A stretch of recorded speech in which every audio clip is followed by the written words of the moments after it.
This channel does not promote or promotion any illegal activities. All content provided by this channel is meant only for educational purpose only.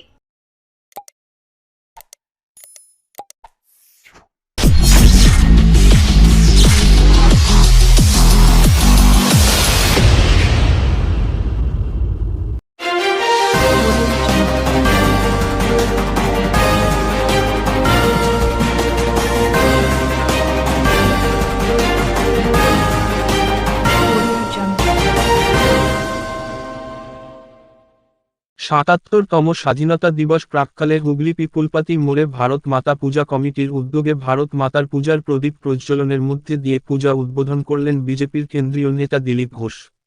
এই অনুষ্ঠানে উপস্থিত ছিলেন বিশিষ্ট রাম মন্দিরের মহারাজ সহ হুগলি জেলার অন্যান্য নেতৃত্বরা। আমাদের মধ্যে উপস্থিত পুরোহিত মহারাজ শ্রী শ্রী শিবপ্রসাদ তিওয়ারিজি আমাদের মধ্যে উপস্থিত হয়েছেন। আজকের অনুষ্ঠানের অন্যতম পৃষ্ঠপোষক, যার সাহায্য এবং সেই ডক্টর তুষার মজুমদার, তাকেও আমরা আন্তরিক ধন্যবাদ কৃতজ্ঞতা জানাই। আমাদের মধ্যে উপস্থিত রয়েছেন সমাজসেবী সম্মানীয় ভাস্কর ভট্টাচার্য মহাশয়, উপস্থিত রয়েছে যিনি আমাদের সহযোগিতার হাত বাড়িয়ে দেন, লড়াই আন্দোলনের মানুষের সেবায় নিজেকে গতি করেছেন সেই সুরেশ রাও আমাদের মধ্যে উপস্থিত আছেন। উপস্থিত আছেন বিশিষ্ট সমাজসেবী মাননীয় জয়রাজ পাল। নিবেদন জানাচ্ছি আস্তে আস্তে আপনারা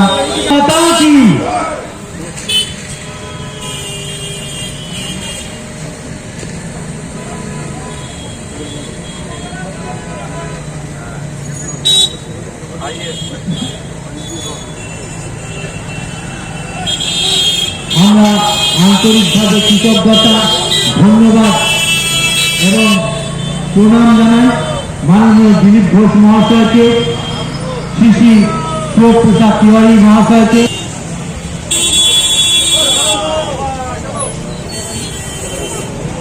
এবং শঙ্করীদি তাদেরকে মঞ্চে এসে তাদেরকে ব্যাচ মূর্তিতে মাল্যদান করছেন দিলীপ ঘোষ মহাশয়।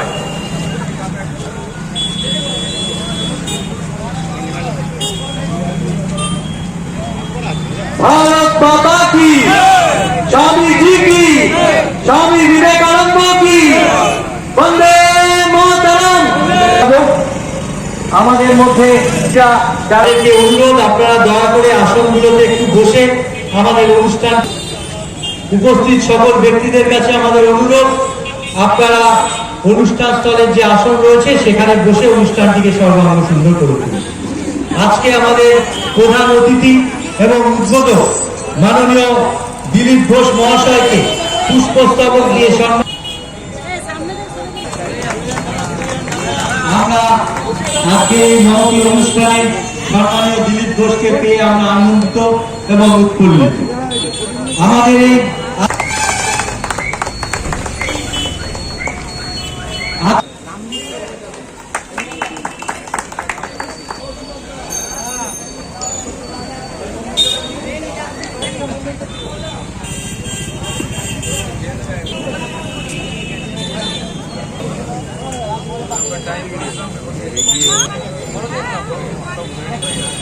এখন আমাদের মধ্যে উপস্থিত রয়েছে শ্রী শ্রী শিবপ্রসাদ তিওয়ারি, রাজীব ভরামি, অর্ঘ্য চক্রবর্তী এবং সৌভাগ্যের ব্যাপার এই যে ভারত মাতা পুজো কমিটি, ভারত মাতা পুজো কমিটি তাদের আয়োজনে পুজো আজ এবারে 14 বছরে পদার্পণ করেছে। সারা ভারতবর্ষে বিবেকানন্দ একসময় বলেছিলেন আমেরিকা থেকে ফিরে এসে যে সমস্ত দেবী দেবতাদের তুলে রেখে কেবল ভারত মাতার পুজো করার দরকার, কারণ তখন ভারতবর্ষ পরাধীন ছিল। আর তিনি যে বছর বললেন 1897 সালে ভারতবর্ষে পদার্পণ করে এই কথা বলেছিলেন আমেরিকা প্রবাস করে, যে এখন সমস্ত দেবী দেবতাদের তুলে রেখে দিন, কেবল ভারত মাতা পুজো করুন। আমরা জানি না সত্যি সত্যি ভারতবর্ষের সবাই করেছিল কিনা, কিছু লোক তো জেগেছিল। আর ঠিক তার 50 বছর পরে ভারত স্বাধীন হয়। উনি বলেছিলেন আগামী 50 বছর কেবল ভারত মাতার পুজো করুন। আর 1897 সালে এই কথা বলেন। 1947 সালে ঠিক 50 বছর পরে দেশ স্বাধীন হয়। তখন পরাধীনতা থেকে আমরা বেরিয়েছিলাম, কিন্তু দেশ স্বাধীন হলো, দেশ টুকরো হয়ে গেল। আর সেই টুকরো হওয়াটা চলেছে, তার আগেও হয়েছে। ব্রহ্মদেশ, শ্রীলঙ্কা, মালদ্বীপ থেকে আরম্ভ করে এই ধরনের বহু ভারতবর্ষের অঙ্গ ধীরে ধীরে টুকরো হয়ে আলাদা দেশ হয়ে গেছে। আফগানিস্তান, এগুলো ভারতের অখণ্ড ভারতের সংস্কৃতি, ভারতের অঙ্গ ছিল। দূরদর্শী মহাপুরুষ স্বামী বিবেকানন্দ সে আহ্বান করেছিলেন মানুষকে, তো আমাদের দেশের লোক সাড়াও দিয়েছিল। হয়তো পুরো সমাজ একসঙ্গে উঠে দাঁড়িয়ে আন্দোলন করেনি, লড়াই করেনি, তাই হয়তো পুরো দেশটা পাইনি, খণ্ডিত ভারত পেয়েছি। এবং খণ্ডিত হওয়ার পরেও আবার 48 সালে তারপরে ভারতকে আক্রমণ করেছে পাকিস্তান, লড়াই হয়েছে, আমাদের দেশের সীমা আবার ছোট হয়েছে। আজাদ কাশ্মীর যেটা আজকে বলা হয়, সত্যি বলতে গেলে গোলাম কাশ্মীর পিওকে, সেটাও ভারতবর্ষ থেকে পরে চলে গেছে পাকিস্তানের হাতে। সিয়াচিন চীনের হাতে চলে গেছে, চীন আমাদের আক্রমণ করেছে 62 সালে। তো চলেছে সেটা, এখনো সে ভয় আছে ভারতের সীমা ছোট হওয়ার। এখন হয়তো সেটা সম্ভব নয়, কারণ ভারতবর্ষে যে সরকার আছে তার গুলির বদলে গোলা দিয়ে উত্তর দেয়। তারা খালি ভারতবর্ষে উগ্রপন্থীদের আটকায় না, খুঁজে বার করে না, তাদেরকে ফাঁসিতে ঝুলায়। আর যেখান থেকে এসেছে সে উৎপত্তি স্থানে সার্জিক্যাল স্ট্রাইক করে বুঝিয়ে দেয় ভারতবর্ষ অন্য ভারত, এখন সেই ভারত নয়। এ জবাব দিতে জানে, বাড়িতে ঢুকে মারতে জানে। সেজন্য আমরা ভারত মাতা পুজো এই জন্য করছি। 33 কোটি দেবী দেবতার মধ্যে ভারত মাতা কোথাও খুঁজে পাবেন না আপনি, এটা কল্পনা। রবীন্দ্র ঠাকুরের দাদা অবনীন্দ্রনাথ ভারত মাতার ছবি এঁকেছিলেন সেই সময়। ভারত মাতা পূজন শুরু হয়েছিল জায়গায় জায়গায় দেশকে স্বাধীন করার জন্য। তখন বিপ্লবী আন্দোলন মাথা চাড়া দেয়নি, কিন্তু জাতীয়তা যে ভাব সেটা জাগছিল। পরে তারই বহিঃপ্রকাশ ঘটে বিপ্লবীদের হাত ধরে বঙ্গবন্ধুকের মাধ্যমে, সহিংস আন্দোলনের মাধ্যমে, সত্যাগ্রহের মাধ্যমে। তো সেই যে ভারত মাতার পুজোর মাধ্যমে দেশপ্রেমের যে বীজ বপন হয়েছিল, পরবর্তীকালে সেটা স্বাধীনতা আন্দোলনের রূপ নেয়, এখন দেশ স্বাধীন। কিন্তু তারপরে দেশকে নতুন গড়ে তোলার জন্য যে চেষ্টা, সেটা সেইভাবে হয়নি। আমরা ভুলে গেলাম স্বাধীনতার নেশাতে, খাওয়া দাওয়া, ভোগ মোবাইল মস্তি ফুর্তি হলো। বিদেশ থেকে 1000 কোটি টাকা ধার নিয়ে এসে আমাদের নেতারা ফুর্তি করলেন, কিন্তু দেশকে নতুন ভাবে গড়ে তুললেন না। আমাদের পরে 48 সালে ইসরায়েল স্বাধীন হয়েছে, এখন 1 কোটি লোক হয়তো দেশে। তারা নতুন দেশ গড়ে তুলেছে শত্রুদের মাঝখানে, এখন লড়াই করে বিশ্বের সামনে মাথা উঁচু করে বেঁচে আছে তারা। সেই সময় আরো অনেক দেশ স্বাধীন হয়েছে, তারা নিজের দেশকে অনেক পাল্টে ফেলেছে, উন্নত করেছে, আমাদের দেশকে পারেনি। নরেন্দ্র মোদী সেটা গত 10 বছর ধরে করেছেন বলে বিশ্বের দরবারে দেশের সম্মান মিলেছে। খেলাধুলা, বিজ্ঞান চর্চা, অস্ত্রশস্ত্র, আর্থিক দিক দিয়ে বিশ্বের মধ্যে 5ম শক্তি ভারতবর্ষ আজকে। বিজ্ঞান সাধনায়, অর্থনীতিতে সব জায়গায় আমরা এগিয়ে গেছি। কম্পিউটার সায়েন্স থেকে আরম্ভ করে মোবাইল তৈরি, সব ব্যাপারে আজকে আমরা আমেরিকা আর চীনকে টক্কর দিয়েছি। 1, 2, 3-এর মধ্যে আমরা আছি। ভারতবর্ষের সমস্ত নাগরিকরা 140-42 কোটি মানুষ, তারা যদি দেশপ্রেম উদ্বুদ্ধ হয়ে সমাজের জন্য কাজ করেন, তাহলে যে ধরনের উন্নত ভারত, নতুন ভারত আমরা আশা করছি, যে বিশ্বকে নেতৃত্ব দেবে, সেই ভারত তৈরি করতে বেশি সময় লাগবে না। 10 বছরের মধ্যে যদি সারা ভারতবর্ষকে হাইওয়ের মাধ্যমে যুক্ত করা যেতে পারে, উন্নত রেলওয়ের মাধ্যমে যুক্ত করা যেতে পারে, নতুন নতুন মিসাইল বা রকেট তৈরি, উপগ্রহ তৈরি করতে পারি, বন্দে ভারত থেকে আরম্ভ করে অমৃত ভারত, নতুন ট্রেন তৈরি করতে পারি, নিজের দেশে যুদ্ধ বিমান তৈরি করতে পারি, ট্যাঙ্ক তৈরি করতে পারি, তাহলে কেন পারবো না? আপনাদের দেশে কোনোদিন প্রতিভার অভাব হয়নি, আমার দেশে কোনোদিন সম্পদের অভাব হয়নি, কিন্তু আর সদ্ব্যবহার হয়নি, প্রতিভাদের কাজ করার সুযোগ দেওয়া হয়নি। এই দেশ থেকে প্রতিভারা বিদেশে গিয়ে নতুন নতুন আবিষ্কার করেছেন, বিজ্ঞানী হিসাবে, ডাক্তার হিসাবে, ইঞ্জিনিয়ার হিসাবে, প্রফেসর হিসাবে, নাম কামিয়েছে, নোবেল পুরস্কার পেতে পেরেছে। কিন্তু ভারতবর্ষে সেই পরিবেশ তৈরি করতে পারিনি আমরা। আমাদের দেশে ভালো খেলোয়াড় থাকা সত্ত্বেও তার যোগ্য ট্রেনিং, খাওয়া দাওয়ার ব্যবস্থা করতে পারিনি বলে আমরা অলিম্পিকে জিততে পারিনি। আজ সব জায়গায় পরিবর্তন শুরু হয়েছে। সেই পরিবর্তনকে এগিয়ে নিয়ে যাওয়ার জন্য, জনতার মধ্যে রাষ্ট্রপ্রেম নির্মাণের জন্য, নেশন ফার্স্ট এই মন্ত্রকে সবার কাছে পৌঁছে দেওয়ার জন্য আমরা ভারত মাতা পূজনের চেষ্টা করি। ভারত মা একটা দেশ, দেশের একটা ভূভাগ খণ্ড, কিন্তু কেবল এইটুকু নয়, কাগজের উপরে একটা রেখা চিহ্ন এঁকে দিয়ে ভারত হয়ে গেল দেশ, এ নয়। শ্রী অরবিন্দ বলেছেন, লোক দেশকে একটা কাঠ পাথর ভূমির টুকরো মনে করে, আমি দেশকে মা মনে করি, পুজো করি। আর তিনি তাই শেষ জীবনে আমাদের হুগলি জেলা উত্তরপাড়ায় শেষ ভাষণ দিয়ে পশ্চিমবঙ্গ ত্যাগ করে চলে গেছেন ইংরেজের অত্যাচারের ভয়ে করে সাধনা করেছেন। তার সামনে অন্য কোনো মূর্তি ছিল না, অখণ্ড ভারতবর্ষের মূর্তি ছিল। তখন দেশ স্বাধীন হয়নি, বার্মা, পাকিস্তান, আফগানিস্তানও ছিল। সেখানে তপস্যা করেছেন অখণ্ড ভারতের সামনে, এবং তার জন্মদিনের দিনই দেশ স্বাধীন হয়েছে। 15 আগস্ট তার জন্মদিন, দুদিন পরে। তো সংযোগ এরকমই আছে। স্বামী বিবেকানন্দ, শ্রী অরবিন্দ, রবীন্দ্রনাথ ঠাকুর, বঙ্কিমচন্দ্র তার আনন্দ মঠে যে গান লিখলেন বন্দে মাতরম, সেটাই আমাদের বিপ্লবীদের জীবনের গান হয়ে গেল। বন্দে মাতরম গাইতে গাইতে ফাঁসির কাঠে ঝুলে পড়ল। বন্দে মাতরম স্লোগান দিয়ে গুলির সামনে ঝাঁপিয়ে পড়লো, সাহেবদের সামনে লড়াই করলো, ফলে দেশ স্বাধীন হলো। তাই ঋষি বলেছে তাকে আমরা, তিনি বন্দে মাতরম মন্ত্র দিয়েছেন। নদীর ওপাশে কাঁঠালগুলি যাতে তার বাড়ি নৈহাটিতে, এইখানে আশেপাশে তারা জন্মেছেন। ডাক্তার শ্যামাপ্রসাদ মুখার্জি, তার পিতা আশুতোষ মুখার্জি এখানে আমাদের হুগলিতে জন্মগ্রহণ করেছেন। শ্রী অরবিন্দ শেষ সময় এখানে কাটিয়েছেন। পাশেই অরবিন্দ ভবন আছে, যে ভারত মাতা ভবন আছে, যেখানে বলা হয় যে বন্দে মাতরম এখানে রচনা করেছেন। হুগলি জেলা সেরকম ঐতিহ্যশালী, সেরকম ইতিহাসের সাক্ষী জেলা।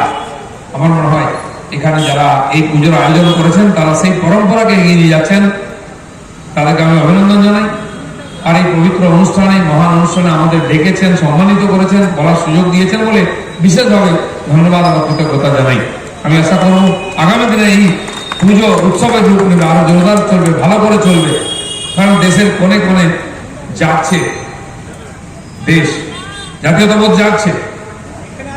আমাদের দেশের যে টুকরোগুলো জোর করে টুকরো করা হয়েছিল ধর্মের নামে, সেই দেশগুলোর অবস্থা দেখুন, আজকে আগুন জ্বলছে, ভিখারির দশা হয়েছে, নিজেরা মারামারি করছে, খুনোখুনি করছে, অন্য ধর্মের মানুষের উপরে প্রচুর মতো আক্রমণ করছে। আমরা দুঃখী তার জন্য। অন্য দেশ আমরা কিছু করতে পারি না, কিন্তু প্রতিবাদ করতে পারি।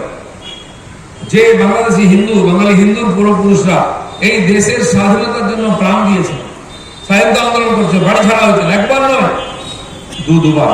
একবার ইংরেজের বিরুদ্ধে, আর পাকিস্তানের স্বৈরাচারী খান সেনার বিরুদ্ধে তারা লড়াই করেছে। সেই বাঙালি হিন্দু আজকে ঘর ছাড়তে বাধ্য হচ্ছে, চলে এসছে কোটি কোটি লোক। যারা আছেন তাদেরকেও যে অত্যাচার হচ্ছে, সে ভিডিও দেখলে শরীর শিউরে ওঠে। এটা হচ্ছে, এটা মানবতার প্রতি অপমান, তার ফল তাদের ভুগতে হবে। মানুষের বুদ্ধি বিকৃত হলে কি হয় দেখুন, পাকিস্তানটাকে নিজেরাই ছাড়খাড় করেছে, আফগানিস্তানটাকে ধ্বংসাবশে পরিণত করেছে। আর সেই একই রাস্তায় বাংলাদেশ হাঁটছে, সেখানকার লোকেরাই সেখানকার পার্লামেন্ট ভবন লুট করছে, প্রধানমন্ত্রীর বাড়ি লুট করছে, সাধারণ মানুষকে অত্যাচার করছে, পুলিশকে খুন করছে, পুলিশ পালিয়ে যাচ্ছে। দেশে কোনো অ্যাডমিনিস্ট্রেশন নেই, কোনো সরকার নেই, কর্মচারীরা অফিস যাচ্ছেন না, পুলিশ ডিউটি করছে না। ভাবতে পারেন এই সভ্য সমাজে একটা গণতান্ত্রিক দেশ এভাবে চলতে পারে? চলছে। কিন্তু আমরা পড়োশী হিসাবে আমাদের উপর তার প্রভাব পড়ছে। আমরা অশনি সংকেত দেখছি, স্বাধীনতার পর থেকে বারবার কোনো না কোনো অছিলাতে ওখানকার সংখ্যালঘু হিন্দুদেরকে আক্রমণ করা হচ্ছে, অত্যাচার করছে, মহিলাদের অপমান করা হচ্ছে, বাড়ি শুধু লোককে গলায় ফাঁস দিয়ে ঝুলিয়ে দেওয়া হচ্ছে। সেই চিত্র আসছে, এর ভোগ তাদের করতেই হয়। মানবতার প্রতি অপমান, প্রকৃতিও সেই না। আর যারা যারা দেশগুলো করেছিল, দেখুন সিরিয়া দেখুন, ইরাক দেখুন, আরো অনেক স্বৈরাচারী শাসন হয়েছিল, সেই দেশগুলো আজকে ভিখারির দশায় পরিণত হয়েছে। তাদের ভবিষ্যৎ প্রজন্ম খেতে পাবে না, থাকতে পারবে না। সেই দেশের লোককে তারা দুনিয়া সন্দেহের দৃষ্টি দেখবে। পাকিস্তানিরা বিশ্বে কথা বলে কেউ বিশ্বাস করে না। তারা যদি পাকিস্তানের পরিচয় দেন, তারা ভারতীয় বলে পরিচয় দেন। কারণ কি? এই প্রতিহিংসা এবং খুনের রাজনীতি। আর পশ্চিমবাংলায় তার প্রভাব পড়ছে। যারা তাদের পক্ষে কথা বলে, তারা আজকে ক্ষমতায় থাকার জন্য এখানে মা বোনেরা সুরক্ষিত নন। একজন ডাক্তার হসপিটালের মধ্যে সুরক্ষিত নয়, সে আপনার জীবন কি বাঁচাবে, তার জীবন সুরক্ষিত নয়। আমাদের মুখ্যমন্ত্রী বলেছেন যারা এই কাজ করেছে তাদেরকে ফাঁসি দেবেন, আগে তো ধরুন তারপর ফাঁসি দেবেন। আপনি আচরের তলায় লুকিয়ে রাখেন তাদেরকে। ফাঁসি আজ পর্যন্ত একজনকেও দেওয়া হয়েছে, সিপিএম এর আমলে একজনকে দেওয়া হয়েছিল, ধনঞ্জয়কে।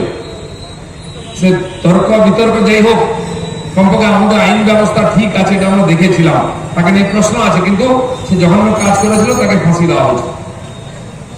এই সরকার আসার পরে পাড়ায় পাড়ায় খুন ধর্ষণ হচ্ছে, ছোট ছোট ঘটনা তো আসেই না। শুরু হয়েছিল কামদুনি, ওই ঘোষেদের বাড়ির মেয়েটাকে ধর্ষণ করে 2 পা ছিঁড়ে দেওয়া হয়েছিল, একজনের ফাঁসি হয়নি, তাদেরকে এই সরকারই বাঁচিয়েছে। বাকটুইতে 8 জন মহিলা 2 জন শিশুকে জ্যান্ত পুড়িয়ে মারা হয়েছিল নিজেদের এলাকার মধ্যে, একজনের ফাঁসি হয় না এখন। এরকম হলদিয়াতে মা মেয়েকে ধর্ষণ করে পুড়িয়ে মারা হয়েছিল, কারো ফাঁসি হয়নি। রায়গঞ্জ থেকে আরম্ভ করে পশ্চিমবাংলার গ্রামে গঞ্জে মহিলাদের উপর অত্যাচার। প্রতি মাসে মহিলা কমিশনের লোকেরা দেখতে আসেন, এখানে কথা বলতে আসেন। কেন আসেন? আজকে সিবিআই বলা হচ্ছে, সিবিআই নিতে দেওয়া হচ্ছে। যিনি সিবিআই কথা তিনি বলছেন সিবিআই তো কিছু করতে পারে না, কিন্তু সিবিআই পারুক না পারুক, কেন সিবিআই কে ডাকা হচ্ছে? কারণ আপনার উপর লোকের ভরসা নাই। মহিলাদের সম্মান রক্ষার জন্য মহিলা কোনো ভরসা করতে পারে না, তাহলে কেন লোকে ভোট দিয়েছে? এই দুর্ভাগ্যজনক ঘটনা, একটি সাধারণ বাড়ির মেয়ে বা ছেলেকে ডাক্তারি পড়াতে সর্বস্ব বিক্রি করতে হয়, সবকিছু দিয়ে বাবা মা স্বপ্ন দেখে আমার ছেলে বা মেয়ে ডাক্তার হবে, আর সে পাস করার পরে ডাক্তার হওয়ার পর তার সঙ্গে যদি এখন নৃশংস ঘটনা ঘটে, তাহলে সেই বাবা মার উপর দিয়ে কিরকম যায়, সমাজ কিভাবে দেখবে? সমাজ হতাশায় ভুগছে, অসুরক্ষায় ভুগছে। মহিলা ডাক্তারের সুরক্ষা নেই। হায়দ্রাবাদে হয়েছিল, একজন নার্স কেরম করেছিল, সঙ্গে সঙ্গে তাদেরকে অ্যারেস্ট করেছিল, এবং আপনারা জানেন তারা পালাতে গেছিল, গুলি করে মারা হয়েছিল তাদের। দিল্লিতে হয়েছিল, তারা দেশ শক খেয়ে গেছিল। আর এই যে ঘটনা ঘটেছে, একজন মাতালকে ধরে নিয়ে আসা হয়েছে, বোর্ডে করে আসল লোককে আড়াল করার চেষ্টা করা হচ্ছে। এই জঘন্য অপরাধ পাপের যদি বিচার না হয়, যারা আড়াল করছে তাদেরকে একদিন এই পাপের ভোগ আর ফল ভোগ করতে হবে। সমাজের মধ্যে আজকে যে জাগরণ হয়েছে, সবাই প্রতিবাদ করছে সমস্ত স্তরে। বলা হচ্ছে রাজনীতি, রাজনীতি কে করছে? একটা সিভিক পুলিশ, সে মাতাল, সে পুলিশের নেতা, সে ব্যারাকে থাকে, পুলিশের গাড়ি ব্যবহার করে, তাকে ধরা হচ্ছে। আদৌ হয়তো সে তো মদ খেয়ে পড়েছিল, সে জানাই না কি হয়েছে, কারা করেছে সব জানা আছে, সব আঁচল চাপা দেওয়া হচ্ছে, সব বার করার দরকার আছে। নাহলে পশ্চিমবঙ্গ আফগানিস্তান হয়ে যাবে, বাংলাদেশ হয়ে যাবে, পাকিস্তান হয়ে যাবে, কেউ বাঁচাতে পারবে না। আর তার সমস্ত কৃতিত্ব ইতিহাসের ভাগে আমাদের মুখ্যমন্ত্রী হবে। এর চেয়ে দুর্ভাগ্য কিছু না। যে দেশকে আমরা মা বলে মনে করি, এই দেশের নদীকে আমরা মা মনে করি, এই প্রকৃতিকে মা মনে করি, সমস্ত মহিলার মধ্যে সেই মাটির রূপ দেখি আমরা, মেয়েদের মধ্যে দেখি। আজকে সেই মেয়েরা যদি সুরক্ষিত না হয়, তাহলে যদি সম্মান সুরক্ষা দিতে না পারি আমরা, তাহলে ধিক্কার এই সমাজ ব্যবস্থা, এই রাজনীতি, এই সরকারের উপরে। আর কি দেবো আমরা? খেতে করতে দেওয়া তো পরের কথা, তার জীবনের সুরক্ষা সম্মান যদি না দিতে পারি, তাহলে এই সভ্যতা, এই সরকার, এই ব্যবস্থা সব বেকার, সব বৃথা। কেবল ক্ষমতা কুক্ষিকতা করার জন্য এই পাপকে যদি চাপা দেওয়ার চেষ্টা হয়, এর ফল একদিন ভুগতে হবে। কিন্তু কেউ বাঁচেনি। ইতিহাস বলুন, পুরাণ বলুন, সব জায়গাতে উদাহরণ আছে। রাবণের বংশ ধ্বংস হয়েছে, দুর্যোধন গেছে, এরকম বহু শাসক চলে গেছে। কেউ থেকে পার পাবে না, কেউ ক্ষমা পাবে না, কেউ বাঁচবে না। কিন্তু আমরা সামাজিক প্রাণী হিসেবে আমাদের দায়িত্ব আছে এই জঘন্য অপরাধের প্রতিবাদ করা উচিত। করুন, আমরাও করবো, এর প্রতিকার দরকার আছে। ধন্যবাদ। ভারত মাতা কি।